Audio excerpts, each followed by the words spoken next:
नमस्कार, terminal study platform पर आपका स्वागत है।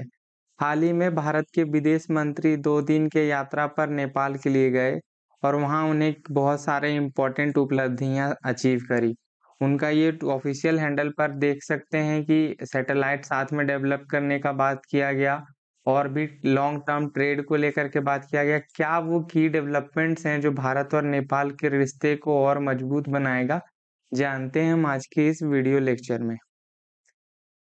ये आप इकोनॉमिक टाइम्स का आर्टिकल देख रहे हैं जहाँ पर लिखा हुआ है नेपाल के काउंटर पार्ट जो हैं वो को-चेयर किए 7th India Nepal joint commission meeting का। मैं बता दूं नेपाल के काउंटर पार्ट मतलब नेपाल के जो विदेश मंत्री हैं उनका नाम नारायण प्रकाश साउद है। वो मिले भारत के विदेश मंत्री एस जयशंकर के साथ और दोनों ने बहुत ही इम्पोर्टेंट डेवलपमेंट्स पर हस्ताक्षर किया। ये आप देख सकते हैं राइट साइड में जो है वो नारायण प्रकाश साउद हैं नेपाल के विदेश मंत्री और ये भारत के विदेश मंत्री सुब्रमण्यम जयशंकर साहब। दोनों देशों के रिश्ते बहुत ही प्रगाढ़ हैं और यह 1950s से चला आ रहा है। सिंस 1950s हमारा नेपाल के साथ बहुत ही अच्छा रिलेशन है। बट जब केपी शर्मा ओली नेपाल के प्रधानमंत्री बने तो कुछ रिलेशन में हिकअप्स आई, हिचकियां देखने को मिली। थोड़ा जान लेते हैं इसमें मेन इम्पोर्टेंट चाइना फैक्टर क्या है और भी बहुत कुछ आपको जानने को मिलेगा। बने रहिए हमारे साथ वीडियो में एंड तक। ये देख पा रहे हैं इंडियन एक्सप्रेस का आर्टिकल है जहां पर लिखा हुआ है India Nepal sign power pact memorandum of understanding in renewable energy. आपको पता होगा कि साल 2016 में भारत ने इंटरनेशनल सोलर अलायंस का गठन किया और इसमें बेसिकली ये था कि दुनिया में किसी भी कंट्री से किसी भी कंट्री दूसरे कंट्री तक सोलर पावर को ट्रांसफर करा जाए। इसका मेन लीडरशिप इंडिया ने उठाया और इसका हेडक्वार्टर गुरुग्राम में है, हरियाणा में। तो इसका एक सिग्नेटरी हुआ नेपाल। और अभी बता दें कि इंटरनेशनल सोलर अलायंस में मोर देन 110 कंट्रीज पार्टिसिपेट किए हैं इंक्लूडिंग यूएसए। तो उसी का सिग्नेटरी है नेपाल। अब कुछ जो हिकअप्स है वो मैं आपको बताता हूँ, चूँकि जब भी इंडिया का बात होता है उसके नेबरिंग कंट्रीज़ के साथ, तो चाइना फैक्टर बहुत ज़्यादा ही मैटर करता है क्योंकि ऐसा कोई जगह नहीं है जहाँ कम्युनिस्ट चाइना ने दखल-अंदाज़ी नहीं किया है।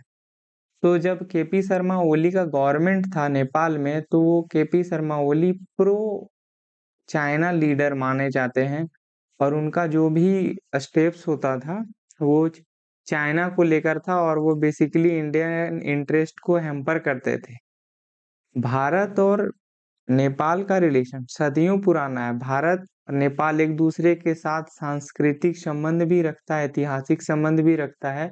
ये रिश्ता इतना घनिष्ठ है कि लोग जनरली भारत और नेपाल के रिश्ते को बेटी-रोटी का रिश्ता कह के तुलना करता है। बट मैंने बताया फिर 1990s में चाइना एक इकोनॉमिक पावर के रूप में उभरा और उसने अपने विस्तारवादी नीति पर काम किया और एक वर्ल्ड को belt and road infrastructure development वाला एक कॉन्सेप्ट पैदा किया नेपाल ने नहीं सॉरी चाइना ने।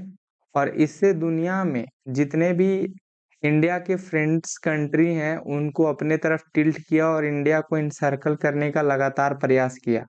उसी के दौरान होता क्या है कि एक नई सरकार आ जाती है नेपाल में, केपी शर्मा ओली, जो कि काफ़ी एंटी इंडिया और प्रो चाइना स्टांस रखते थे। तो इनके साथ जब भारत का रिलेशन थोड़ा बहुत हिचकी ले रहा था, हिकअप ले रहा था, वहीं नेपाल चाइना के साथ बहुत ही फ्लरिश कर रहा था रिलेशन में। और उसी के बीच जब केपी शर्मा ओली वहाँ के प्रधानमंत्री थे नेपाल के, सिंस दैट टाइम इंडिया ने, आपको पता है फिर से रिवीजन के लिए बता रहा हूँ, जम्मू कश्मीर को और लद्दाख को 2 सेपरेट यूनियन टेरिटरीज़ में बदल दिया था और उसके लिए एक नया मैप जारी किया था। उस नया मैप में जारी किया तो सब चीज़ जो पुराना मैप था सब सेम था, सिर्फ जम्मू कश्मीर और जो लद्दाख है उसको डिमार्केट करके सेपरेट यूनियन टेरिटरीज़ बना दिया। इसी मैप के विरोध में नया डिस्प्यूट नेपाल ने चाइना के इन्फ्लुएंस में खड़ा कर दिया, क्योंकि आपको पता है केपी शर्मा ओली पर चाइना का बहुत ज़्यादा प्रभाव था। आइए एक बार हम वो डिस्प्यूटेड एरियाज़ को देखते हैं जो नेपाल ने भारत के साथ खड़ा किया था। ये कुछ इम्पोर्टेंट पॉइंट्स हैं जो यहाँ पे आप देख पा रहे हैं। ये गुजरात है हमारा, सॉरी ये उत्तराखंड है, ये उत्तराखंड है, ये नेपाल है। यहाँ पर आप डार्क जो येलो में सर्कल किया हुआ पार्ट है, यहाँ पर आप देख रहे हैं ये काला पानी है। काला पानी जब से भारत अस्तित्व में है, तब से भारत का ही ये पार्ट रहा है। काला पानी भारत का पार्ट है, लिम्पियाधुरा, लिपू लेक ये सारा भारत का पार्ट है। बट चाइना के इन्फ्लुएंस में आकर नेपाल ने क्या किया, एक खुद का मैप पब्लिश किया और उसमें काला पानी, लिम्पियाधुरा और लिपू लेक को अपना बता दिया। आइए काला पानी के बाद लिम्पियाधुरा और लिपू लेक को भी मैप में देखते हैं। जैसा कि मैंने बताया ये नेपाल है, ये उत्तराखंड है, भारत का स्टेट है उत्तराखंड, ठीक है? ये बस आपको समझने के लिए मार्क किया हुआ है येलो में, बाकी ये इंटीग्रल पार्ट ऑफ इंडिया है, कंप्लीट इंडिया है, ठीक है? तो ये लिम्पियाधुरा को देख रहे हैं, इसको डिस्प्यूटेड करार दे दिया, काला पानी को भी डिस्प्यूटेड करार दे दिया। आपको मैंने इस मैप में दिखाया कि काला पानी को भी डिस्प्यूटेड बता दिया कि ये भारत का नहीं, नेपाल का पार्ट है। साथ ही लिपू लेक जो है, लिपू लेक ये आप देख रहे हैं एकदम तिब्बत पर लाई कर रहा है, तिब्बत बॉर्डर के साथ। ये तिब्बत बॉर्डर के साथ लाई कर रहा है, ये सारे इंटीग्रल पार्ट ऑफ इंडिया है, ये सारा उत्तराखंड स्टेट का पार्ट है। बट नेपाल चाइना के इन्फ्लुएंस में आके कह दिया ये सारा हमारा पार्ट है। तो यहाँ पर भारत और नेपाल का रिलेशन में थोड़ा बहुत खटास आता है। आफ्टर बाद गवर्नमेंट केपी शर्मा ओली का चेंज होता है और नए गवर्नमेंट के रूप में आते हैं प्रचंडा। प्रचंडा आने के बाद भारत और नेपाल का रिलेशन स्टेबल है, क्योंकि प्रचंडा एक न्यूट्रल गवर्नमेंट को मेंटेन करते हैं। ये प्रो चाइना पॉलिसी को नहीं फॉलो करते हैं, ये न्यूट्रल गवर्नमेंट को फॉलो करते हैं, तो इंडिया के साथ इनका अच्छा संबंध है। आप देख पा रहे हैं कुछ ये इम्पोर्टेंट तस्वीरें जो क्लिक किया गया है, डीडी न्यूज़ ने इसे कवर किया है। अब आपको अगला स्टेप पर मैं आपको बताता हूँ कि इंडिया और नेपाल में क्या-क्या इम्पोर्टेंट लिंक है दोनों देशों के, जो रिश्ते को और घनिष्ठ करता है। ये कुछ जो मैंने अभी पीछे बताया कि 1950 से भारत का संबंध अच्छा है, बेटी-रोटी का रिश्ता है, बीच में हिकअप्स लिए चाइना और केपी शर्मा के ओली की वजह से। येट भारत ने हमेशा अपने पड़ोसी देशों को तवज्जो दिया है। भारत का कोई भी स्टेट है, मतलब कंट्रीज़ है, उसको हमेशा तवज्जो दिया। इसी बात को ध्यान में रखते हुए सन 2014 में जब मोदी गवर्नमेंट पावर में आई, तो इनका पहला जो नीति था वो इसी बात से आधारित था कि हम नेबरहुड को ज़्यादा प्राथमिकता देंगे, नेबरहुड फर्स्ट पॉलिसी को ही प्राथमिकता देंगे।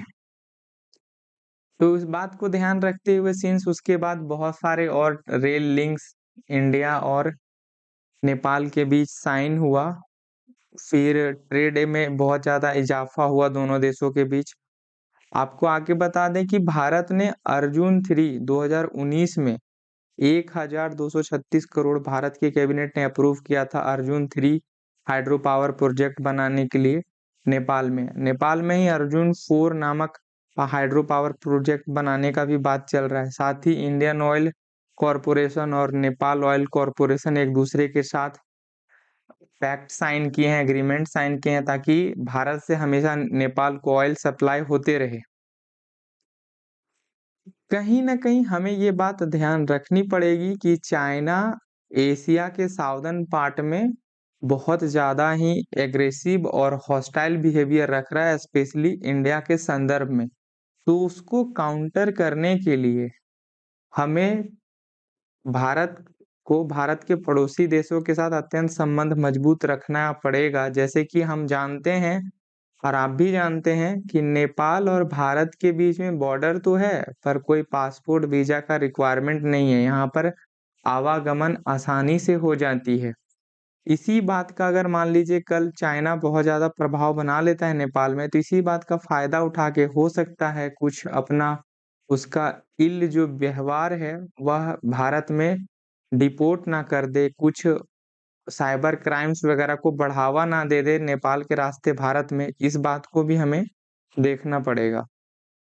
2014 का भारत का जो नीति है, नेबरहुड फर्स्ट पॉलिसी, दूसरा चाइना फैक्टर को ध्यान में रखते हुए नेपाल को हम लोग लैंडलॉक्ड कंट्री होने के बावजूद भी बहुत सारा ट्रेड वगैरह आने जाने के लिए छूट देते हैं, ताकि वह भारत में टैक्स ड्यूटी फ्री भारत में ट्रेड हो, साथ ही कोलकाता पोर्ट से नेपाल के लिए आवागमन सुविधाजनक हो पाए। जो रिसेंट विजिट हुआ है एस जयशंकर साहब का नेपाल को लेकर के, ये बहुत ही मुद्दों पर सिग्निफिकेंट है। उसमें से जो की पॉइंट्स है मैं आपको एक बार दिखा देना चाहता हूँ कि दोनों देश के बीच लॉन्ग टर्म पे ट्रेड होगा 10 सालों के लिए, 1000 मेगावाट या 10,000 मेगावाट आगे 10 सालों के लिए इंडिया परचेज करेगा नेपाल से, इस बात पर साइन हुआ। आपको बता दें, नेपाल हिमालय के गोद में लाया करता है और यहाँ पर बहुत सारी नदियां जो 12 महीना 12 मंथ्स फ्लो करती रहती हैं, तो हाइड्रो पावर का नेपाल में बहुत बड़ा स्कोप है। बट इंफ्रास्ट्रक्चर की कमी की वजह से नेपाल बहुत ज्यादा हाइड्रो पावर प्रोड्यूस नहीं कर सकता है। इसी बात को ध्यान में रखते हुए इंडिया ने 1 बिलियन, रिसेंट जब विजिट हुआ तो 1 बिलियन फंडिंग का अनाउंसमेंट किया, और जो भी वहां से 10,000 मेगावाट सप्लाई आएगा उसका रिपेमेंट करने का भी बात किया भारत ने। तो इस तरह से एक दोनों देशों का रिश्ता और मजबूत होगा, और साथ ही इस तरह से हम चाइना को अच्छे से काउंटर कर पाएंगे। आपको बता दें, इस मेजर बात को ध्यान में रखते हुए और भारत का डिफेंस, भारत का मिलिट्री और नेपाल का मिलिट्री एक दूसरे के साथ युद्ध अभ्यास करता है सूर्य किरण के नाम से। और ये साल 2014 का आर्टिकल है, देख सकते हैं, जहां पर नेबरहुड फर्स्ट पॉलिसी का जिक्र किया गया है। मैं बताया था ना आपको नेबरहुड फर्स्ट पॉलिसी का, तो वो मैटर करता है इंडिया के लिए।